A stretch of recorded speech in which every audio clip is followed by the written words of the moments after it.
Do you live in a home that's severely outdated?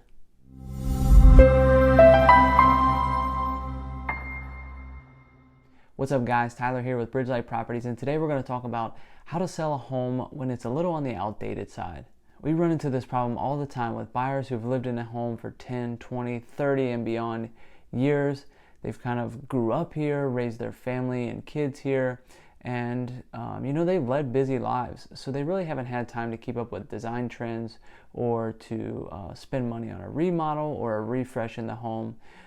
When you live in a place for so long, you really kind of become accustomed to your surroundings and you're not really aware that things may have gone out of date. We want to talk to you guys today about market and buyer expectations, because really today they're higher than ever. Never before have we lived in such a connected world where buyers are on the internet, they're on Pinterest, we're watching Chip and Joanna Gaines on HGTV, to these beautiful rehabs.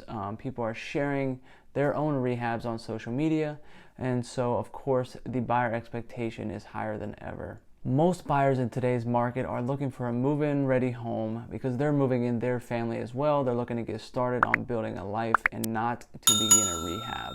There is a very small niche market who looks for fixer-upper properties to kind of clean up and refresh themselves and build a little sweat equity. But if you're wanting to sell a house fast on the market today, we suggest you target towards the larger demographic who's really looking for a move-in ready home. But if you do find yourself in a situation where your home may look like the inside of the Brady Bunch set, we want you to know that there are options, even when sometimes it feels like there aren't. Now, if the goal with your property is to get very top dollar and you want to list on the market with a realtor, here's what we suggest you do. Option one would be to fix up, clean up, and modernize the home yourself.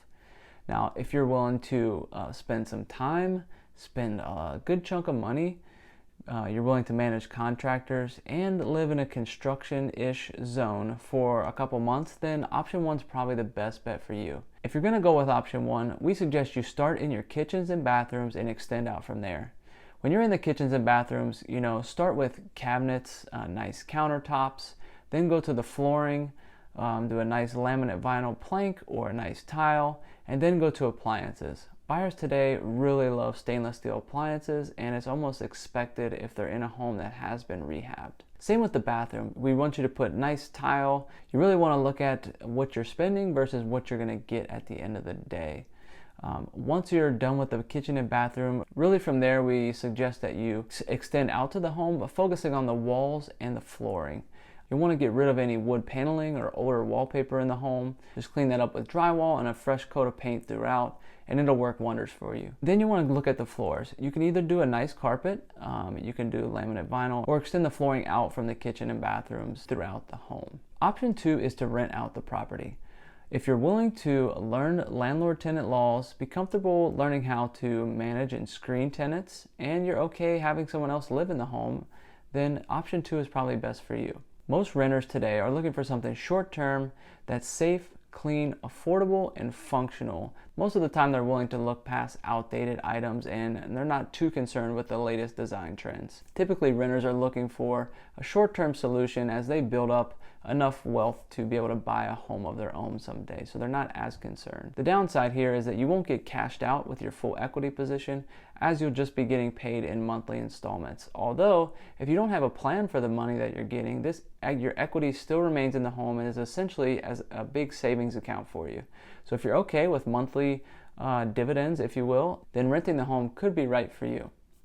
The last option is if you really don't want to manage tenants, you don't want to manage contractors or a rehab, and you just want to be done with the property and you're not as concerned with getting very top dollar for the home, then we recommend you reach out to a professional home buyer in your market, such as us here at Bridgelight Properties. We buy homes as is for cash. We buy outdated homes all the time because we have the systems, the knowledge, and the crews in place to be able to come in, quickly clean it out, and modernize it to either put back on the market or put a nice family in to rent out ourselves. That's really our bread and butter, so we're much more well equipped than the person who does one of these every half century. If you're curious about what a professional home buyer does, feel free to give us a call anytime here at Bridgelight Properties. We're happy to talk to you about your situation in your home. If you found this helpful at all, please like, subscribe, and share this video with someone else who may be going through this situation or may be in an outdated home themselves and might be considering selling in the coming months. So lastly, I'll leave you with this. You're going to pay for the renovation and modernization in one way or another. So ask yourself, do you want to pay for it with your time, additional capital, potential headaches? Or would you like to pay for it with a small piece of your equity and just get rid of the home as is? Either way, you always have options even when it feels like you don't.